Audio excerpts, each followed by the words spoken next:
নজর রাখবো পরবর্তী সংবাদে। গ্রামবাসীদের দাবি মেনে দীর্ঘ বছর পরও শুরু হয় কাঁচা রাস্তা ইট সোলিং করার কাজ, কিন্তু কাঁচা রাস্তায় ইট সোলিং করার কাজ মাঝ পথে থমকে যায়, যার ফলে বর্তমানে চরম দুর্ভোগে পড়েছেন গ্রামের বাসিন্দারা। ঘটনা কমলপুর দক্ষিণ মানিক ভান্ডার গ্রামে। চাপা ক্ষোভ বিরাজ করছে গ্রামবাসীদের মধ্যে। এই মুহূর্তে টেলিফোন লাইনে আমার সাথে রয়েছে কমলপুর থেকে প্রতিনিধি দেবজ্যোতি গুহরায়। হ্যালো, শুনতে পাচ্ছ দেবজ্যোতি? হ্যাঁ, শুনতে পাচ্ছি। বলছিলাম যে কমলপুরের যে দক্ষিণ মানিক ভান্ডার গ্রাম পঞ্চায়েতের অধীন পঞ্চায়েত সংলগ্ন মূল রাস্তার যে কাঁচা রাস্তাটি রয়েছে, ওখানে 35টি পরিবারের বসবাস। বাম রাম সব আমলেই তারা উপেক্ষিত। তো এই বিষয়ে বিস্তারিত তুলে ধরো। এই ব্যাপার হচ্ছে যে দক্ষিণ মানিক ভান্ডার পঞ্চায়েতের দুর্গা চৌমনি আইডি ব্লকের অধীন দক্ষিণ মানিক ভান্ডার পঞ্চায়েত, এই বাম আমল থেকে এখন পর্যন্ত গ্রামবাসীরা প্রচন্ড সুযোগ সুবিধা থেকে, সরকারি সুযোগ সুবিধা থেকে বঞ্চিত। না, তুমি একটা কথা বলছি, সব সুযোগ সুবিধা থেকে বঞ্চিত না, শুধু রাস্তাটা ইট সোলিং হয়নি সেটা থেকে বঞ্চিত। অনেক সুযোগ সুবিধা থেকে, সরকারি সুযোগ সুবিধা থেকে বঞ্চিত। যেমন ধরেন পানীয় জলের ব্যবস্থা নেই, এখানে পৌঁছেনি। দূর দূরান্ত থেকে মানুষ পানীয় জল সংগ্রহ করছে। যেমন সরকারি আবাসনের যে প্রধানমন্ত্রী আবাসন যোজনার যে ঘর পাওয়া, এখানে দ্বিচারিতা হচ্ছে, এখানে অনেকেই ঘর পায়নি। তো সেই সবকিছু তুলে ধরে এর মধ্যে সবচেয়ে বেশি সমস্যা হলো যাতায়াতের রাস্তা এবং জল, পানীয় জল। যাতায়াতের রাস্তাটা সেই বাম আমল থেকেই তাদের দাবি ছিল গ্রামবাসীদের যে এখানে ইট সোলিং করা হোক, কারণ বর্ষার সিজনে, বর্ষার মৌসুমে তারা যে জল কাদা পেরিয়ে ঘরে যেতে হয়, বাড়ি যেতে হয়, সেটা থেকে মুক্তি পাওয়ার জন্য তারা দীর্ঘদিন বামফ্রন্ট আমলে এখন পর্যন্ত দাবি করে যাচ্ছে।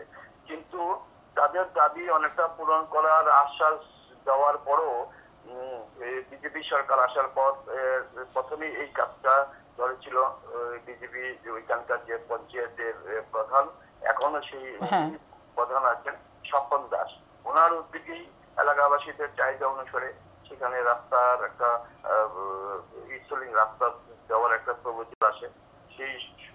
সেই মোতাবেক তারা সবাই মিলে, পঞ্চায়েতের সদস্যরা সবাই মিলে সেখানে রাস্তা করার একটা সিদ্ধান্ত নেয়। সেই 100 মিটার রাস্তা, 500 মিটারের রাস্তার মধ্যে 100 মিটারের রাস্তা যখন শুরু হয় তখন কোনো বাধা আসেনি। তারা সঠিকভাবে রাস্তা একদম সুন্দরভাবে তৈরি করে দিয়েছিলেন। কিন্তু যখন 100 মিটার পর যখন এগিয়ে যায় রাস্তা তৈরির কাজ, মোট রাস্তাটা কতটুকু লম্বা? বাধা দেয়। আচ্ছা, বলছিলাম দেবজিৎ, মোট রাস্তাটা কতটুকু দৈর্ঘ্যের? দৈর্ঘ্য প্রায় 500 মিটার দূরত্ব। ও আচ্ছা আচ্ছা আচ্ছা, ঠিক আছে। সে যখন রাস্তাটা 100 মিটার পেরিয়ে যায় তখন গ্রামের 3-4 জন বাধা দেয় যে না, আমরা জায়গা দেবো না, রাস্তা আমাদের দরকার নেই। কেন দেবে না? অ্যাকচুয়ালি তারা যে 3-4 জন যে ব্যক্তি বাধা দিয়েছে তারা কিন্তু অ্যাকচুয়ালি ওইখানকার রাস্তার পাশেই ইলেকট্রিক ইউরিনাল গুলা তৈরি করেছে ভাগাভাবে। এগুলো ভাঙতে হবে, সেগুলো ভাঙতে তো আর মানে পঞ্চায়েতে এত টাকা ব্যয় করতে পারে না। তারা বলেছে যে তোমরা অন্য দিকের রাস্তাটা জায়গা দাও, তারাও সেটা দিতে রাজি না। আচ্ছা, বলছিলাম এটা কি রাস্তার জায়গা দখল করে তারা নিজের কাজের জন্য ব্যবহার করছে? একদম, তারা নিজের কাজে ব্যবহার করছে, সরকারি জায়গা ব্যবহার করে। তাহলে পঞ্চায়েত তো ভাঙতেই পারে বা পঞ্চায়েত ওটা উঠিয়ে দিতে পারে ওই জায়গা থেকে। এখানে তারা যেভাবে মানে যে প্রভাবশালী আর কি, তারা মানে তার জন্য পারেনি। অনেক মিটিং করেছে এলাকার কোন দলের প্রভাবশালী নেতা লোকজনরা, কিন্তু তাদের এটা কার্যকারী হয়নি। বলছিলাম কোন দলের প্রভাবশালী নেতা?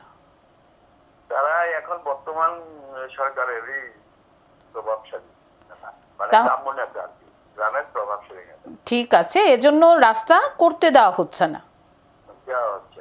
ভুক্তভোগী তো হচ্ছে আরো 35টি পরিবারের লোকজন, অসুস্থ হলে নিতে পারছে না হাসপাতালে। বৃষ্টির দিনে ভেঙে পড়ছে। একজন তো বলল পুকুর ভেঙে রাস্তায় চলে যাচ্ছে। হ্যাঁ, এই যে অন্য একটা পুকুরে রাস্তার অর্ধেকাংশ নিয়ে গেছে, পুকুরে ভেঙে একদম মানে পুকুর গর্ভে গেছে। এগুলা বর্ষার সিজনে, বর্ষার মৌসুমে প্রচন্ড মানে ওই জায়গাতে যাতায়াতের সময় দুর্ঘটনাও ঘটেছে। অনেকজন অন্ধকারে, রাতের অন্ধকারে হবে এরকম রাস্তা দিয়ে চলাফেরা করা বিপজ্জনক, প্রচন্ড বিপজ্জনক। এখানকার লোকজন সবাই মিলে পঞ্চায়েতের কাছে দাবি করেছে। পঞ্চায়েত বলেছে যে আমরা তো দেখো এখানকার রাস্তা তৈরিতে, তোমরা সবাই মিলে বলো যে ওই ব্যক্তি, ওই যে 3 ব্যক্তি, হ্যাঁ 3 পরিবার আছে, ওরা যে রাস্তার উপর সবকিছু বানিয়ে রেখেছে ওদের জিনিস সরিয়ে নেওয়ার জন্য। হ্যাঁ, ওইটা তো তারা করতে পারে না।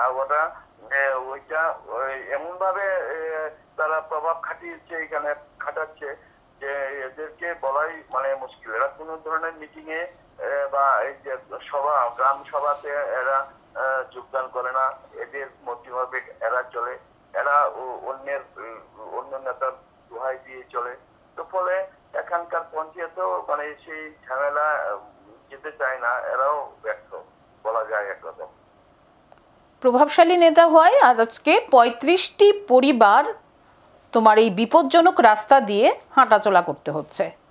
হ্যাঁ, একদম। তাদের বাজার হাট, স্কুল, কলেজ এবং হাসপাতাল, স্বাস্থ্যকেন্দ্রে যেতে তাদের প্রচন্ড দুর্ভোগ পোহাতে হচ্ছে এই রাস্তার জন্য।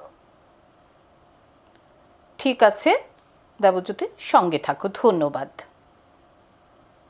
এখন দেখে নেব একটি প্রতিবেদন।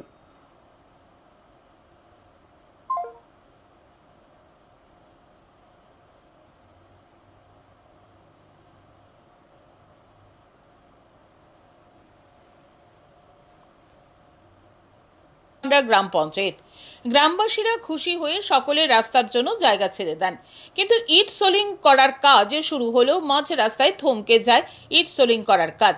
গ্রামের বাসিন্দা দীপক দাস জানান, রাস্তার জন্য তিনি ঘরের একাংশ ভেঙে জায়গা ছেড়ে দিয়েছেন, কিন্তু এখনো রাস্তায় ইট সোলিং করা হয়নি।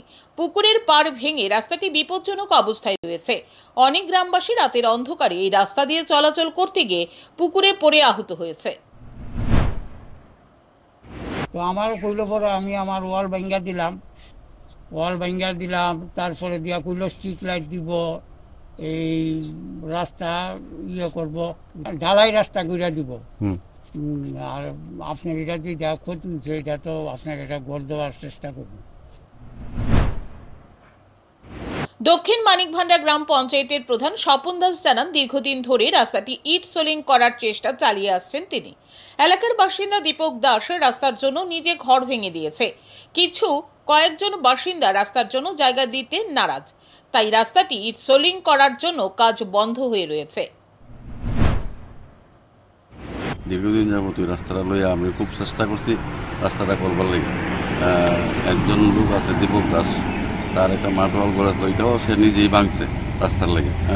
কিন্তু এর আগে কয়েকজন লোকে জায়গা দেয় না, জায়গা দিলে তো রাস্তা করার কোনো সম্ভবই না, পঞ্চায়েতকে জোর করে তো করতে পারতো না রাস্তা। আমরা উন্নয়নের লেগে রাস্তা, পানীয় জল সব কিছুর লেগে আমরা দৌড়াই যাতে তাড়াতাড়ি ঘাস দিয়ে করা যায়। জায়গা না দিলে তো রাস্তা করতে পারি না আমরা। মাঝ পথে কাঁচা রাস্তাটি ইট সোলিং করার কাজ বন্ধ হয়ে যাওয়ার ফলে বর্তমানে দুর্ভোগে পড়েছেন এলাকার বাসিন্দারা। এই নিয়ে চাপা ক্ষোভ বিরাজ করছে এলাকাবাসীদের মধ্যে। এখন দেখার প্রশাসন রাস্তাটি দ্রুত ইট সোলিং করার উদ্যোগ গ্রহণ করে কিনা। Bureau report, news today. এখন সময় বিরতি রয়েছে, আরো খবর সঙ্গে থাকুন।